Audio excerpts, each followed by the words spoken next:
Cumprimento a igreja com a paz do Senhor Jesus, amém? Vamos fazer uma oração para iniciar aqui a meditação na palavra. Eterno Deus, soberano, Senhor, entramos em Tua santa presença, Jesus, nessa noite queremos agradecer, meu Deus, pela Tua infinita graça, pela Tua infinita, Senhor, misericórdia, meu Deus. Queremos, meu Pai, pedir, Senhor, nessa noite, Senhor, por Tua graça, por Tua misericórdia, pedimos, Senhor, que o Senhor venha falar conosco, falar com a Tua igreja, Senhor, essa palavra, meu Deus, que, Senhor, eu senti no meu coração, meu Pai, de trazer, meu Pai, nessa noite para o Teu povo. Fala conosco, fala, Jesus, através, meu Deus, da minha boca. Limpa agora a minha boca, limpa, Senhor Jesus, a minha mente. Enche agora, Senhor, da Tua palavra, para que venha ser pregado, para que venha ser ministrado em nome de Jesus Cristo. Amém. Louvado seja o nome do Senhor.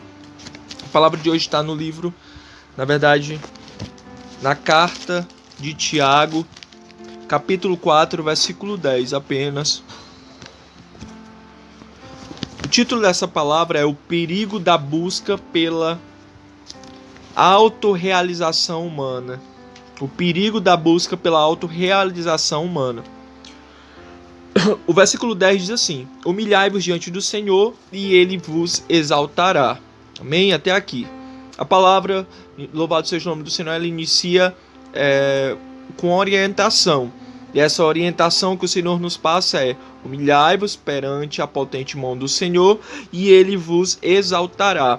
O que esse versículo tem a ver com o tema dessa palavra? Qual é o perigo da autorrealização humana? Qual é o perigo de eu querer me realizar financeiramente, no meu relacionamento, na minha vida pessoal? Quais são os perigos que isso pode apresentar quando eu coloco isso em primeiro lugar?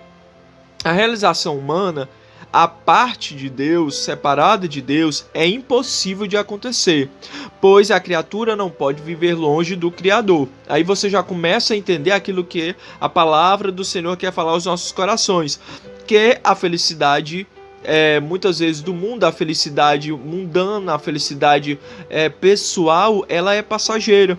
Então, dentro dessa frase que eu li, ela vai falar que eu não posso ter uma realização, eu não posso ter uma vida feliz completamente, eu não posso viver bem se eu não tiver Deus, porque nós sabemos que lutas são reais e a gente enfrenta todos os dias, e com a ajuda de Deus nós vamos vencendo essas lutas, mas a gente não pode criar uma ilusão na nossa cabeça que nós vamos conseguir nos realizar pessoalmente, na vida financeira, distante do Senhor, porque nós vamos entender dentro dessa palavra o que Tiago quer nos ensinar. Louvado seja o nome do Senhor. E no início dessa palavra nós entendemos que a realização profissional, pessoal e o desejo de uma melhor qualidade de vida são vontades legítimas do ser humano. Se realizar, ter uma vida confortável, e não é errado esse desejo.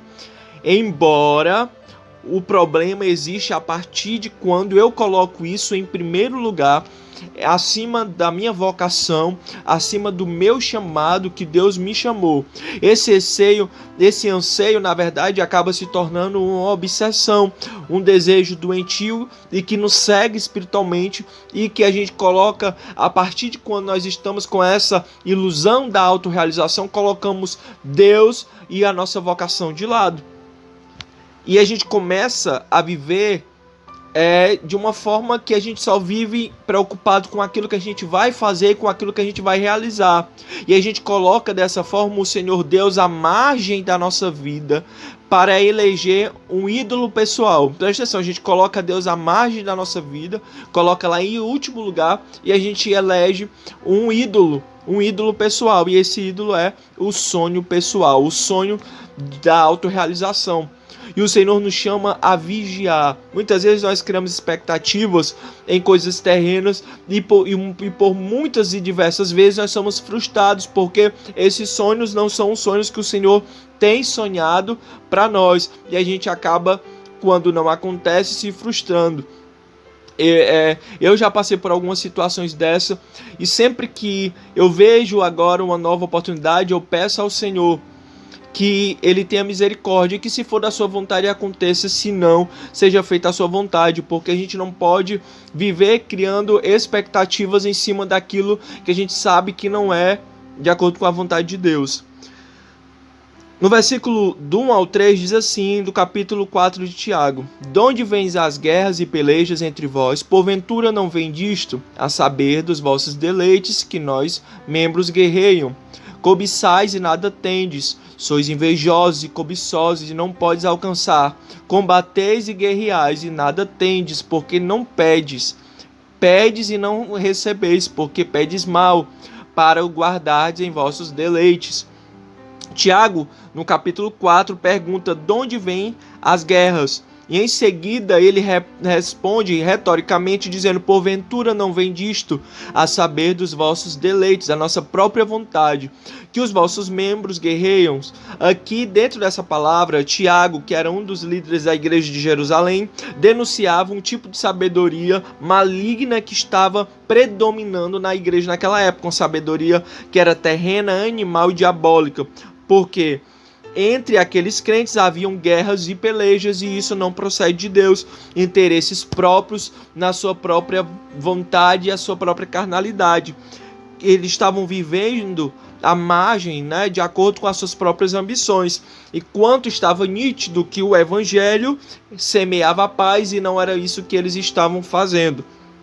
Aí no versículo 2 ele vai falar sobre a origem do mal. Versículo 2 do capítulo 4. Essa afirmação de Tiago nos revela algo importante. Tiago não mascara o que está no coração humano, que é a cobiça e a inveja. Está no coração do homem. Estas são as predisposições básicas da nossa natureza para desenvolver uma atitude combativa, uma atitude de guerra contra as pessoas e contra os princípios de Deus. Dentro do nosso coração existe a cobiça e a inveja, o próprio Tiago falou. Mas nós temos que guerrear contra esse sentimento, porque senão ele gera guerras contra a palavra de Deus e contra aqueles que servem ao Senhor. E era isso que estava acontecendo dentro dessa igreja. Que procedem assim, quem procede assim ainda não entendeu o evangelho e nem mesmo sabe e nem se atentou para a verdade de que Deus não tem compromisso algum com desejosos e egoístas que só pensam em si, mas atenta à pureza e à verdadeira motivação do coração. No versículo 3 vai falar o porquê de não recebermos as bênçãos do Senhor. O texto mostra o porquê da gente não recebe. O porquê de as pessoas que agem assim não recebem as bênçãos de Deus. Apesar de muitas vezes aparecerem profetas profetizando o contrário, em primeiro lugar, Deus não é um garçom que está a todo momento pronto a te servir. Segundo, como vimos, ele não tem compromisso também com os nossos interesses mundanos. Então veja só, Deus ele não tem compromisso com aquilo que é humano, aquilo que é terreno, aquilo que você quer, aquilo que eu quero, aquele trabalho desejado, aquela casa desejada, aquilo que é físico, aquilo que é terreno. Deus não tem compromisso com isso. Ele faz de acordo com a sua misericórdia, assim como diz o versículo 10, humilhai-vos perante o Senhor e ele vos exaltará. Buscar primeiro o reino de Deus. E finalmente, quando pedimos mal. O que é que isso quer dizer? Pois quando a gente pede aquilo que não é da vontade divina, nós estamos com um desejo egoísta. Por isso que nós estamos pedindo mal. Porque quando a gente pede aquilo que vai de contra aquilo que o Senhor quer para nós, nós estamos com um desejo egoísta, pensando em nós mesmos e na nossa própria natureza humana. O Senhor nos traz essa mensagem de alerta. Cuidado com aquilo que você deseja, que você vive por isso, aquilo que é terreno, essa realização humana, que muitas vezes consome as nossas vidas. Então a gente precisa, eu e você precisamos nos alertar, tirar em primeiro lugar o nosso trabalho, a nossa vida pessoal e colocar o Senhor em primeiro lugar. E essa palavra ela é para mim, essa palavra ela é para aqueles que sentem no coração agora que o Senhor está falando. Aí em Tiago capítulo 4. E essa busca egoísta, ela nos leva a ir de encontro àquilo que o Senhor quer para nós. E Tiago vai chamar no versículo 4 de adúlteras e amigos do mundo, do sistema mundano. Versículo 4. Adúlteros e adúlteras, não sabeis vós que a amizade do mundo é inimizade contra Deus? Portanto, qualquer que quiser ser amigo de Deus, constitui-se inimigo do mundo. Portanto, qualquer que quer ser inimigo do mundo, constitui-se inimigo de Deus. Ele chama de adúlteros e adúlteras porque esses praticam a inveja, a cobiça, o deleite carnal, as pelejas e as guerras. Isto é egoísmo no coração do homem, e isso vai contra os princípios de Deus, contra a amizade com Deus. Então isso nos torna inimigos de Deus. Por isso que Tiago vai chamar aí de adúlteras e adúlteros. Inimigos de Deus. O líder da igreja de Jerusalém faz esta afirmação baseada nas duas imagens linguísticas usadas por ele para configurar a amizade. Preste atenção, para representar a amizade dos crentes com o sistema mundano. Aquele que tem amizade com o mundo é adúltero e adúltera. Quando Tiago usa essas duas imagens, ele mostra que da mesma forma que Israel procurou estabelecer acordos com Deus, ela também procurou estabelecer acordos com Baal e com outros deuses que estavam ali nas redondezas de Canaã. Então eles estavam adulterando, eles estavam indo contra Deus, eles estavam praticando aquilo que não era certo. E no versículo 5 vai dizer que o Espírito ele tem ciúme. Versículo 5. Ou cuidais vós quem vão dizer a Escritura. O Espírito que em nós habita tem ciúmes. Ele é o selo que marca nós como propriedade exclusiva de Deus. O Espírito Santo é o selo que nos marca como propriedade exclusiva de Deus. No versículo 5 deste capítulo, os leitores de Tiago aparecem como objetos do ciúme do Espírito. Por isso o autor sagrado os confronta chamando-os de adúlteros e adúlteras, porque eles são parte, eles pertencem ao Espírito. E o Espírito tem ciúme. Louvado seja o nome do Senhor. Mas nos últimos versículos o Senhor vai falar sobre a humildade, sobre a humilhação e sobre como alcançar esse perdão e essa misericórdia. Então o Tiago fala nesse capítulo sobre resistir ao diabo, que significa não desejar as mesmas coisas que a falsa sabedoria nos oferece, como o egoísmo, o orgulho, a soberba e entre outras coisas que a gente sabe que vai contra os princípios de Deus. E a gente deve converter a nossa soberba, o nosso orgulho em humildade, para que assim, a gente se humilhando perante o Senhor, como diz no versículo 10, a gente possa abrir mão muitas vezes da nossa autorrealização, das nossas próprias perspectivas para viver aquilo que o Senhor tem para nós.